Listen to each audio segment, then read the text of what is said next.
Hello दोस्तों, उम्मीद है आप और आपके परिंदे सब खैरियत से होंगे।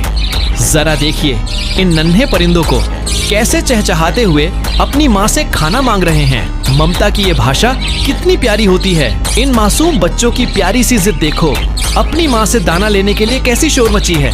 माशाअल्लाह, कुदरत का ये नजारा कितना सुकून देने वाला है। इन मासूमों की चहचहाहट और माँ का वो दुलार, बस देखते ही रहूं। ऐसी ही इंटरेस्टिंग वीडियो देखने के लिए चैनल को लाइक सब्सक्राइब जरूर करें। मिलते हैं अगले वीडियो में।